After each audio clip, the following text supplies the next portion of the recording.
ব্লকের আন্ডারে সার্গো এমএসকেতে আমাদের সমাজের অর্থাৎ কোড়া সমাজের ঠিক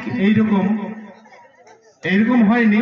আপনাদের এটা হচ্ছে মূর্তি উন্মোচন, আমাদের ওটা হয়েছিল দ্বিতীয় সম্মেলন। সেখানে কি রকম হয়েছিল না, আমাদের জাতিসত্তা কি রকম, ভৌগোলিক অবস্থান কি রকম, আমরা কেন আদিবাসী, আদিবাসীদের কি কি অধিকার আছে, এই সমস্ত শিক্ষা বিভিন্ন রকম বিষয়ে আমরা সেখানে আলোচনা করেছি।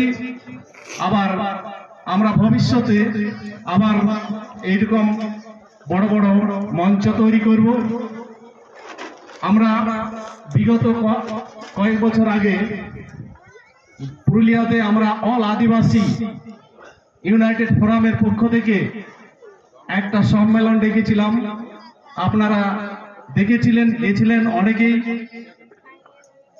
সেখানে প্রায় 40 থেকে 42টি আদিবাসী সম্প্রদায় আমাদের পশ্চিমবঙ্গে যতগুলো আছে, আমাদের সারা ভারতবর্ষে আদিবাসীর সংখ্যা হচ্ছে প্রায় 700 কাছাকাছি। কিন্তু আমাদের পশ্চিমবঙ্গে, একমাত্র পশ্চিমবঙ্গে আমাদের আছে 40 থেকে 42টি আদিবাসী সম্প্রদায়।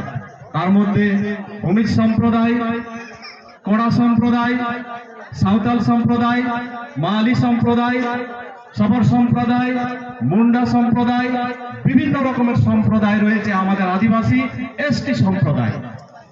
এখানে বিডিও সাহেব উপস্থিত ছিলেন, উনি হয়তো চলে গেলেন। আমাকে বলার আগে একটু সুযোগ দিলে আমি কিন্তু বলতে পারতাম যে ফ্যাক এসটিতে ভরে গেছে সারা পশ্চিমবঙ্গ। এই ফ্যাক এসটির বিরুদ্ধে আমরা কিন্তু লড়াই করছি। সমস্ত আদিবাসী আমরা এই ফ্যাক এসটি সম্পর্কে লড়াই করছি। আজকে অনেক জায়গাতে এই ফ্যাক এসটি নিয়ে যে আন্দোলন হয়েছে, সেই ফ্যাক এসটির বিরুদ্ধে আজকে অনেক জায়গায় ধরা পড়েছে। যারা সার্ভিস করছে ফ্যাক এসটি নিয়ে, তাদের এখন সার্ভিস প্রায় চলে যাওয়ার গোড়ায় পৌঁছে গেছে।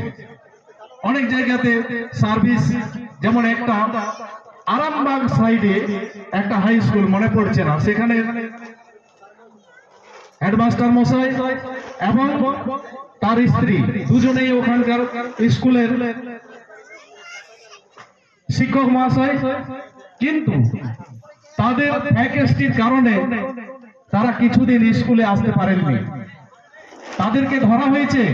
আমাদের অল ইউনাইটেড ফোরাম থেকে রাজ্যে সমস্ত রকমের বিডিও, ব্লক অফিস এবং ডিএম অফিস, প্রায় আমরা এই 40টা আদিবাসী আমরা আন্দোলন করেছি, ডেপুটেশন দিয়েছি এই ফ্যাকাল্টির বিরুদ্ধে। আদিবাসীরা আদিবাসী থাকবে, এইখানে অন্যান্য আদিবাসীরা আদিবাসী হতে পারে না। আদিবাসীদের বিভিন্ন রকমের একটা বৈশিষ্ট্য আছে, সেই বৈশিষ্ট্য অন্যান্য আদিবাসীদের কিন্তু নেই। আমরা কি, আমরা প্রকৃতির পূজারী। আমরা কখনো মূর্তি পূজা করি না। আমরা আদিবাসীরা কখনো মূর্তি পূজায় বিশ্বাসী নয়, আমরা প্রকৃতির পূজারী। আমাদের কি আছে, পূর্বপুরুষরা করে গেছেন কি ধরনের পূজা। দেখবেন বিভিন্ন জায়গায় যে পুরনো গাছ রয়েছে, তাতে শাল গাছ হতে পারে, বট গাছ হতে পারে, অশ্বত্থ গাছ হতে পারে, আবার বড় বড় পাথর হতে পারে। এইগুলোতে তারা পূজা করতেন। আবার আদিবাসীদের একটা সংবিধান আছে, সেই আদিবাসী সংবিধানটা বাবা সাহেব আম্বেদকর এবং এনারা যে সংবিধানটা করে গেছেন, যার জন্য আজ আমরা আদিবাসীদের কি ভূমিকা, সংবিধানের কি ভূমিকা, বা আদিবাসীরা কেন আমরা কি কি নিয়ে অধিকার করতে পারি, সেখানে কিভাবে আমরা নির্বাচনে লড়তে পারি, লোকসভা, বিধানসভা এবং পঞ্চায়েত সভায় আমাদের আসন সংরক্ষিত আছে কি, কিভাবে আমরা সেগুলো লড়ি, এইটা আমাদের অধিকার আছে।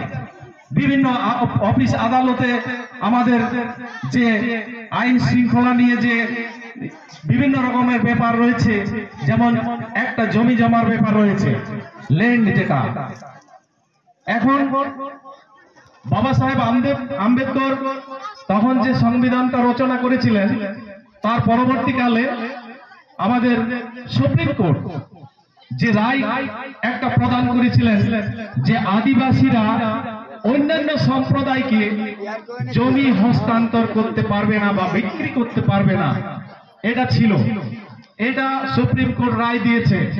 যার জন্য আমাদের আদিবাসীদের তথা ভূমি সমাজ, কোড়া সমাজ, মাঝি সমাজ, সবর সমাজ, সাঁওতাল সমাজ, এই প্রত্যেকটা সমাজ থেকে অন্য সম্প্রদায়রা কখনো রেজিস্ট্রেশন করে জমি নিতে পারবে না, এটা কিন্তু সুপ্রিম কোর্ট রায় দিয়েছে। আজ যদি এই রায়টা না থাকতো তাহলে মনে হচ্ছে এই যে যেমন রাস্তা বিভিন্ন দিকে যে রাস্তা চলে গেছে, বড় বড় রাস্তাগুলো, সেই রাস্তার ধারে যে আদিবাসীদের জমিগুলো রয়েছে সেই জমিগুলো কিন্তু আজকে বিভিন্ন প্রমোটারের হাতে চলে যেত